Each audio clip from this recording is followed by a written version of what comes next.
the cameras. We do encourage you to turn on your cameras if that is something that you are available and willing to do, but it is not, you don't get kicked out of GSG for not having your camera on during assemblies.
All right then.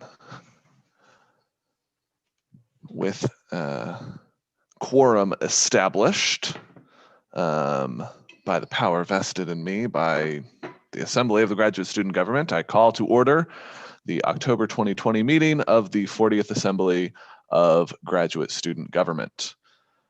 Thank you all for being here. We're going to begin moving through the agenda, which you all should have received in an email earlier this week from me. And as such, we will begin. We have a good number of new members. I did not mean to be sharing the presenter view. Thank you for that. It's not a problem that I'm sharing presenter view. There's nothing secret on my future slides that you can't see right now, but I'll just go with it. It's fine. Nothing bad has happened to us. And so we have some new members who have joined us as a result of some midterm elections that we held. So if you are one of those new members, we are now going to administer the oath of office to you, and I will turn it over to Jen, our staff advisor, to do so. Hello, everyone. It would be helpful if one of you who is being sworn in today to unmute yourselves, so I at least hear some feedback. Just one of you. I'm here. Okay, thank you, Erin. So please raise your right hand and repeat after me the oath of office. In the presence of honored guests and members here assembled, In the presence of honored guests and members here assembled, I do so solemnly promise and pledge I do so solemnly promise and pledge that I will faithfully execute the duties of the Assembly that I will faithfully execute the duties of the Assembly as a program representative of the Graduate Student Government as a program representative of the Graduate Student Government to the best of my knowledge and ability, to the best of my knowledge and ability, to commit myself to the Student Government's Code of Ethics, to commit myself to the Student Government's Code of Code of Ethics, Ethics, further the objectives of the student government, further the objectives of the student government, to serve my fellow graduate student community to serve my fellow graduate student community through engagement with my constituents through engagement with my constituents and voting according to the preferences of my constituent body. and voting according to the preferences of my constituent body. By the authority vested in me by the Graduate Student Government, I now proclaim you duly installed as program representatives and voting members of the Graduate Student Government Assembly. Congratulations.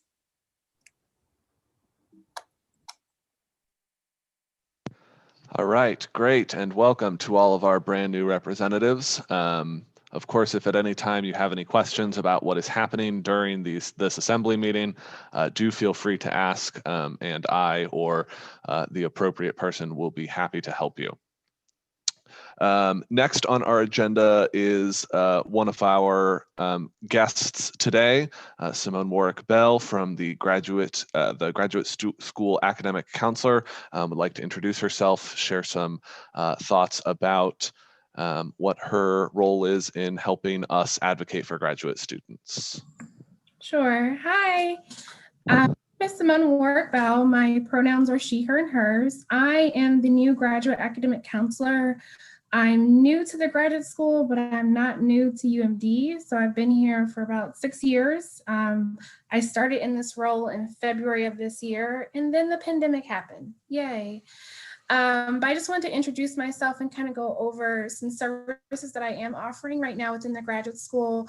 Primarily my role is to support graduate students, so assisting them in terms of their mental health needs, whether that's navigating resources on or off campus, or just helping you kind of get on track where you need to be in terms of your support.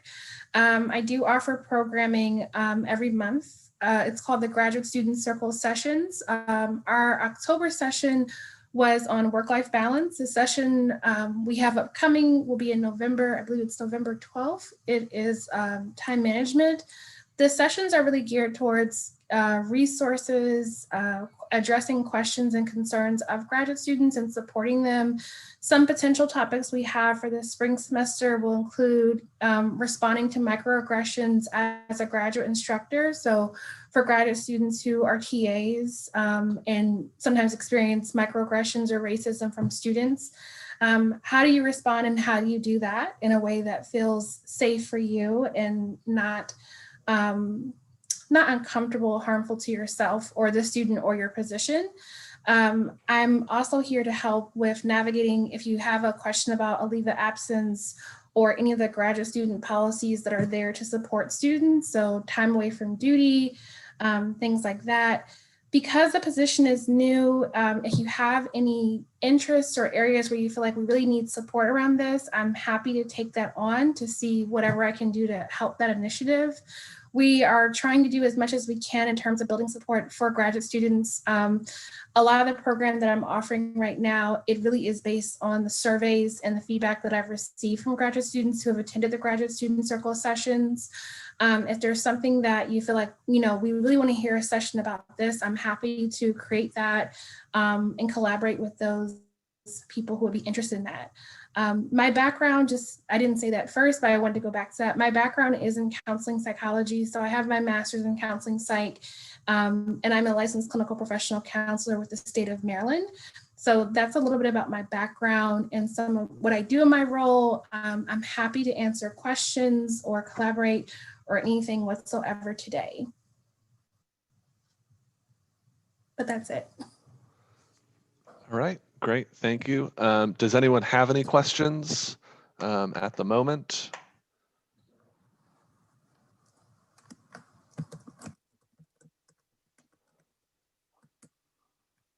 All right, great. And it looks like Simone just put her email in the chat for us. So if you do think of questions, we can ask there, I assume. Thank you for having me today. Okay.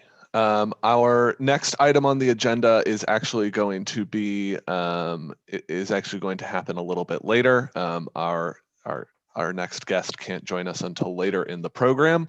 And so we are going to move ahead to the new business portion of the agenda, which begins with a special election for CMSC. So here's what happened. We had a midterm election for CMSC. And CMSC is given, I think, 4 spots. There was a tie for the 4th spot. The bylaws clearly state that in the event of a tie, there is a runoff election. We held the runoff election, which followed all of the election rules, and there was a tie in the runoff election. The bylaws then clearly state that the next step is to allow each of the candidates an opportunity to address the assembly, and then the assembly will vote on which candidate to seat. I believe that only one of the candidates was able to join us today. Are you here? I see. There's Aaron. And so we're going to allow Aaron to address us. The other candidate was not able to attend, but is still a eligible candidate for the position. So we'll have Aaron give us a couple of minutes, 2 or 3 minutes, and then we will send Aaron to a breakout room, and we will discuss, debate, and then determine who we choose to seat. So without further ado, Aaron, take it away. Hello, everybody. My name is Aaron Roth. I am a second-year PhD student in computer science. I have a little student government experience from my undergraduate days as well. I feel that I'd make a good representative to my department because I'm always ready to listen to ideas or concerns from any of my fellow students, and I attend many departmental events, so I have an opportunity to know what people are thinking and bring their thoughts to the assembly. I think I'd make a good fellow member of the assembly to all of you because I'll take an active role. I have ideas for resolutions to improve UMB, and I'm ready to serve on committees to promote the initiatives in which we're all interested. But both of us are good options here, I think. So thanks very much. All right, great. And Edie, I believe you have the power of the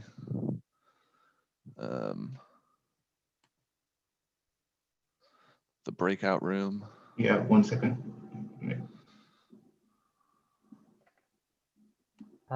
Alec Dennis, Business and Management. One quick point of information. Could you just enunciate what exactly the duties of CMSC is for everyone, so we know what exactly we're appointing people to do? Oh, CMSC is a department. Oh, okay. This is for a rep the departmental from rep CMSC. for it. Yes, Okay, the gotcha. 4th departmental rep from CMSC, yes.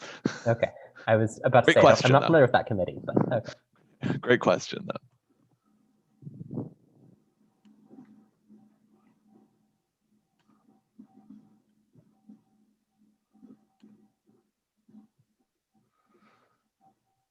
Okay, Yes. Have we sent Aaron to the breakout room? Okay, I will let you know the name of the other candidate is I had like 12 extra candidates at one point, so I just got to make sure that I say the right one. I'm looking for the right spreadsheet now.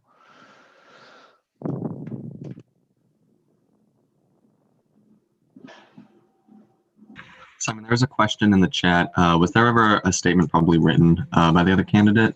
There was not.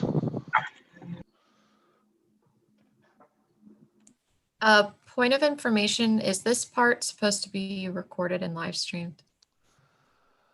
That is a great question. There's nothing in the bylaws that states that we can't live stream it and that it wouldn't be public to other folks. But if the assembly would like to move into a non-live streamed moment, I think that's a reasonable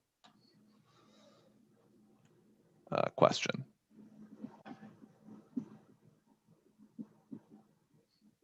Alec. Forgot to lower my hand, I just did. Oh, okay, excellent.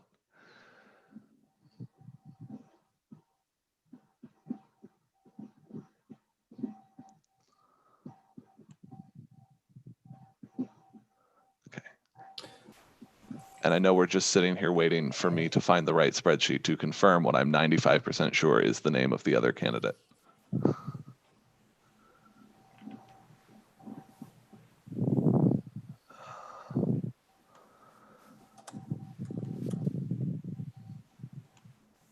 Since there's nothing in the bylaws one or the other, I think, oh, that's what I was about to recommend. I don't know. Well, you wrote it as a question, but if that is an actual motion. It is an actual motion, yeah. If you can see the chat, Sam, because I know you're looking for the spreadsheet. Okay, so we have a motion to take us off live stream for the moment while we debate the seating of the CMSC candidates. Is there a second? Second. Second. Is there any objection? Hearing no objections, the motion is agreed to.